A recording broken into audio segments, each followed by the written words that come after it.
The bank had tried everything: price cuts, auctions, newspaper ads. Even local investors walked away after one look. 94 acres of flooded land sat untouched for nearly 3 years. People called it a money pit. Then one farmer arrived, smiled, and offered cash. The banker thought he was watching a man make the biggest mistake of his life. 5 years later, that same property was producing thousands of pounds of berries every season, and buyers were driving in from 3 states away. How did everyone miss what one farmer saw? This is the story of Caleb Voss and the 94 acres nobody wanted. Caleb Voss had been farming other people's land for 11 years.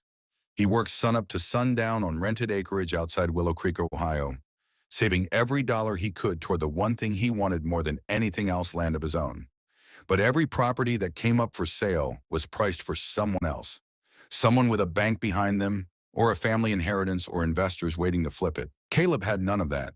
Just calloused hands, a beat-up truck, and a notebook full of numbers that never quite added up. Then his real estate agent, a tired-sounding woman named Donna, called with one last listing. "There's a property," she said. "Bank-owned. Been sitting for almost 3 years. I have to be honest with you, Caleb. Nobody wants it." He drove out that Saturday anyway. What he found made his stomach drop. Water stood in wide silver sheets across most of the low ground. The fence line had collapsed into the mud in 3 different places. An old harvester sat half-swallowed near the tree line, rusted red, abandoned by whoever farmed there last. A neighbor leaned on his own fence post, watching Caleb pick his way through the muck in his boots. "You looking to buy that?" the neighbor called out, grinning. Caleb nodded. "Well," the man said, shaking his head, "if you buy that place, you'll be farming frogs." Caleb didn't laugh. He just kept walking, deeper into the wet ground, looking down at his boots instead of up at the ruin around him. Most people who looked at that land saw a disaster. Caleb saw a pattern. He came back 3 more times that month, once after a dry week, once after a storm, once in the early morning before the sun burned off the mist. And he noticed something the county records hadn't mentioned, and the auction listing had buried in fine print. The flooding wasn't constant. It came in seasonal waves, tied to a creek that swelled every spring and pulled back by midsummer. He knelt down in the wet earth and dug his hand in past the wrist. The soil underneath was dark, almost black, heavy with organic matter that had been building up, undisturbed, for years. That night, Caleb sat at his kitchen table with a legal pad and a laptop that barely held a charge, searching everything he could find about crops that didn't just tolerate wet, acidic soil, but actually needed it. Blueberries kept coming up again and again. He read about growers in Michigan and Oregon who'd turned exactly this kind of ruined ground into some of the most productive berry farms in the country. The plants wanted moisture. They wanted the acidity. The only thing standing between failure and a fortune was drainage-engineered, deliberate, patient drainage. Everyone else had looked at that flooded field and seen the end of something. Caleb saw the beginning. The offer Caleb submitted was almost insulting.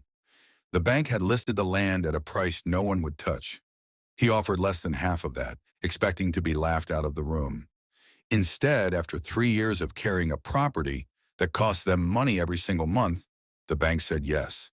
Caleb signed the papers with hands that wouldn't stop shaking. His mother called it reckless. His best friend, Danny, told him flat out he thought Caleb had lost his mind. "You've got a good thing going renting Miller's land," Danny said. "Why would you sink every dollar you own into a swamp?"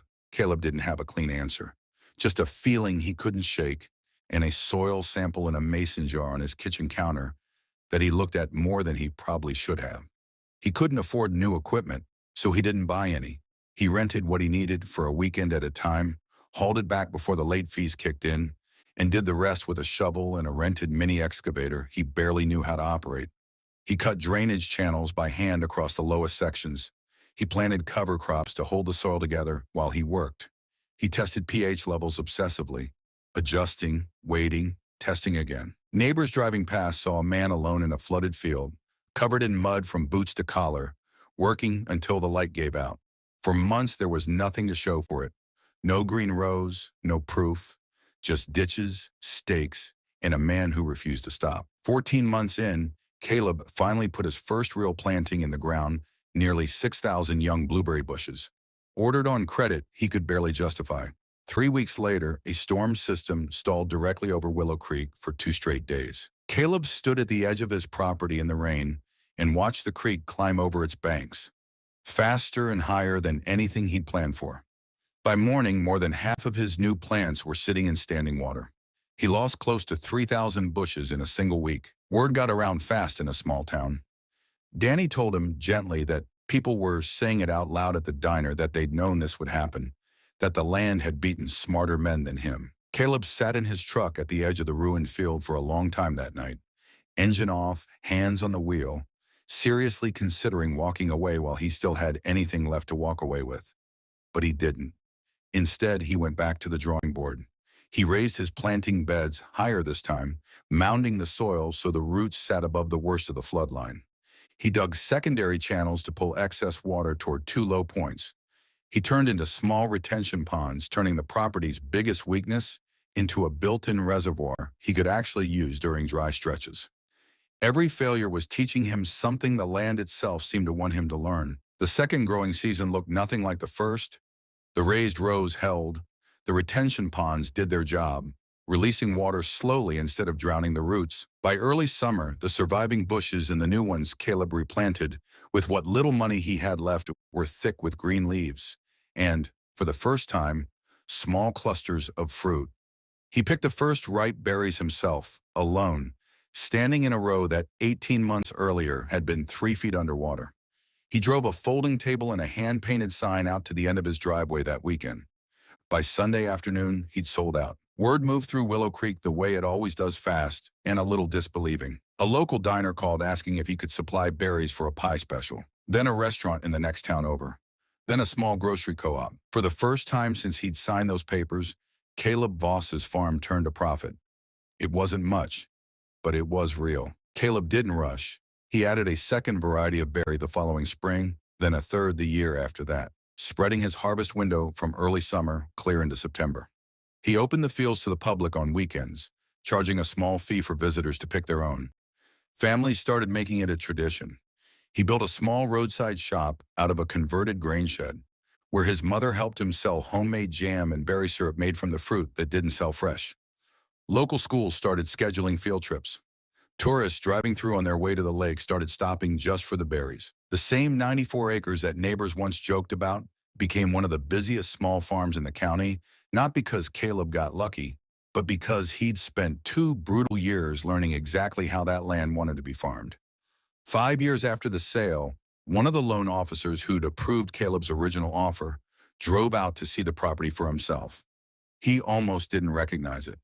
Where he remembered standing water and a collapsed fence line, there were now long, even rows of berry bushes stretching toward the tree line. Cars filled a gravel lot that hadn't existed before. Families walked the rows with buckets in hand, kids running ahead of their parents, laughing. He found Caleb near the shop, loading crates into a delivery van.